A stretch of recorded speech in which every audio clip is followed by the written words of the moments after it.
Well, as you've heard this morning, the federal government has responded to the Skype sex scandal at ADFA by announcing 6 inquiries into cultural problems within the Defence Force. The head of the Defence Force Academy, Commodore Bruce Kafer, has been ordered to take indefinite leave while the Skype affair is investigated by Melbourne barrister Andrew Kirkham QC. At the same time, the Sex Discrimination Commissioner, Broderick, will look at the treatment of women in the ADF, while the Inspector General of Defence will review the interplay between civilian and military law. And fresh complaints of abuse, including rape and cover-up, will also be examined by the Defence Department. And the government will fast-track its commitment to lift the ban on women in all roles, including women on the front line in frontline combat. A move that has the support of the Chief of the Defence Force, Angus Houston. We are all 100% unanimous that this has to happen. If we're to be a truly women-friendly organisation, we should have all positions open to women. Chief of the Defence Force Angus Houston yesterday. Well, Defence Minister Stephen Smith is in our Parliament House studio. Minister, welcome to breakfast. Thank you, Fran. Minister, before we get to the reviews you've announced, can we just settle something? Has Commodore Bruce Kafer been disciplined and stood down while the review of this incident is carried out? No, he's been directed by the Vice Chief of the Defence Force, who is essentially his command line officer, the person who, to use my parlance, has line portfolio responsibility for him. He's been directed to take leave. He was directed on Saturday during the weekend to take leave effective from Sunday. Is that a disciplinary absence, though? Is that an absence as a disciplinary action? No, it's a decision that the Vice Chief made because he thought it was in the Commodore's best interests. I also thought that it was in the best interests of the Academy and the best interests of Defence for him to stand aside from the Academy, which would then enable us to do the inquiry that you referred to, the Markham inquiry. So he, and as I said at the press conference yesterday with the Chief of the Defence Force, he'll be on leave for a period of time, but then it's open quite appropriately for the Vice Chief to get him to do other work, other activity, if he wants to, if they come to that arrangement. But what I'm trying to get at is, did you demand that the Commodore be disciplined and step aside while this? Well, I was asked the question last week, which was put in the same question effectively, whether I had confidence in him, and I said I wouldn't be drawn on that because we needed to be in command. I think that's and a different issue. What I'm asking is, did you ask that he be stepped aside as a disciplinary action? What I wanted to see was an outcome where the Defence Force and the government responded to the serious issues which had been raised. Now, he's not my employer. As I've said, in a command structure, he comes under the control of the Vice Chief. So the Vice Chief had to make a decision about what would occur, if anything, to the commander, to the Commodore, the commander effectively of the Academy. When the Vice Chief advised us that that was his decision, that had my full support and the full support of the Chief of the Defence Force and the Secretary of the Department, because it provided a vehicle for enabling a serious, mature and calm consideration of all of the issues associated with the so-called Skype incident, and also gives the Commodore himself some respite. Sounds like there was a bit of a struggle tussle over discipline, over authority here, though. Look, I don't put it in that way. From the moment this matter became a public issue, the Chief of the Defence Force and I, and the Vice Chief of the Defence Force and the Secretary of the Department, essentially from Wednesday, Thursday of last week, have been working together through a series of difficult and complex problems. And what was announced yesterday has got, as the Chief himself said, as I said, all of our full support. I think it deals with the issues that, in the public eye, there were very serious issues of concern in terms of the handling of the Skype matter. We've now got Mr.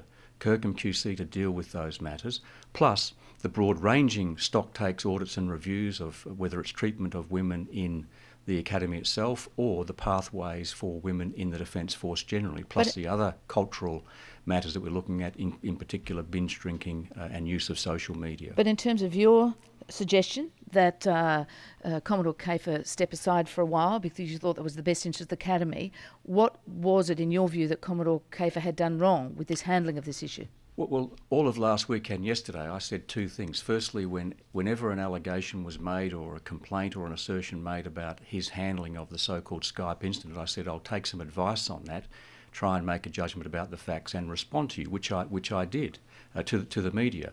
The one area where I was very critical of the actions of the commander, Commodore Kafer, was when he allowed the processing or the parallel tracking at the same time of the coming to light of the Skype incident of matters, disciplinary matters from March unrelated to the Skype incident dealing with or related to use of alcohol and absent without leave by the young woman concerned. I very strongly criticised that in public last week and again yesterday, and I'll do so today if you want me to, because what that did was essentially put the perception about that the young woman who is potentially the innocent victim of a serious sexual abuse was herself being punished and her own character and conduct in unrelated areas being drawn into attention. And I very strongly believed then and believe now that it was the right thing to make that point publicly, because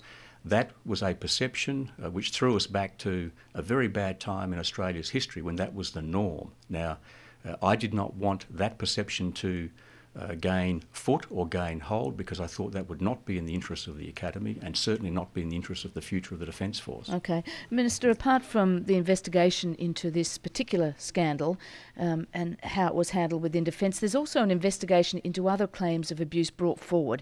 Has your office received complaints of abuse and bullying since this incident became public? Yes, my office has received very many either emails, faxes, contacts and the like, as has the Department of Defence itself, and a number have been raised or reported in the media. And How many instances? Well, just as I said yesterday, I'm just not in a position to count them. But the most important thing, in my view, is this.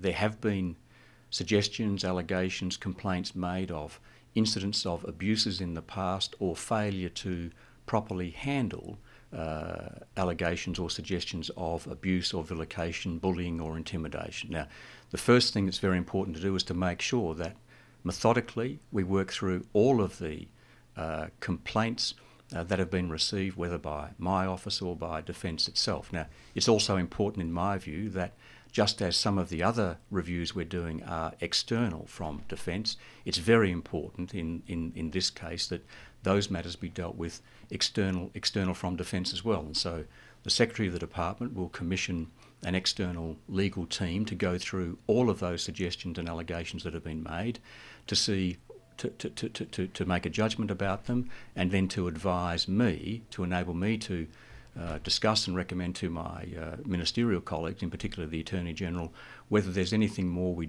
need to do about any or all of those allegations. And as I said yesterday, I do not discount the need or the appropriateness for further legal or judicial work on that front. Well, meanwhile, the Daily Telegraph has written that 4 senior serving officers have been accused of raping and bashing fellow students at ADF some years ago, and that an official complaint was handed to Defence about these officers in 2008.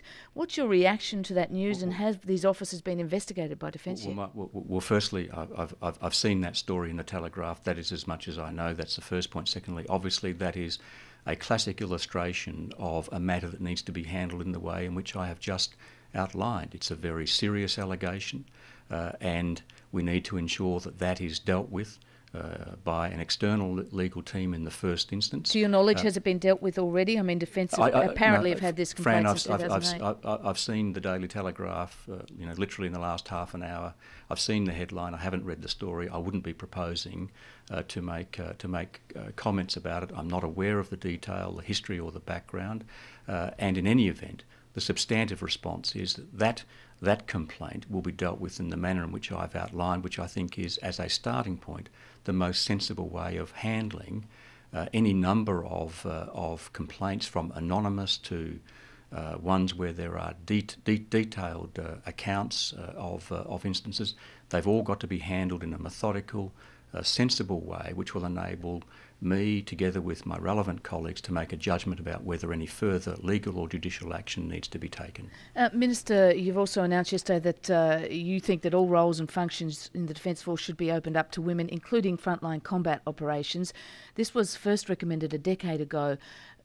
Not much has happened that I'm aware of. Perhaps I'm wrong on that. What has there been a hold-up, and why the hold-up on this Well, front? I think a fair bit has happened. Firstly, over that period, the Chief of the Defence Force and his service chiefs have very strongly come to the view that it's the correct thing to do. That's the first point. Secondly, the government previously in the last Parliament made it clear that as a matter of policy or principle, we wanted that outcome to be effected. What I did yesterday, with the very strong support of my ministerial colleague, the Minister for Defence Personnel, Warren Snowden, and also the strong support of the Chief, was to say we want to bring the implementation of this forward.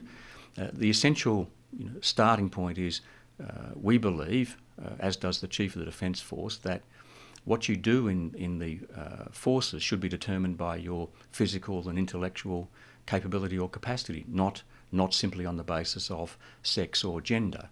There is a lot of work that's been done, if to use the jargon, on the matrix of how you calculate or apply the physical and intellectual capacity. But what we want to do is to bring it forward and implement it. That'll do two things. Firstly, women currently have access to about 93% of roles or activity in defence.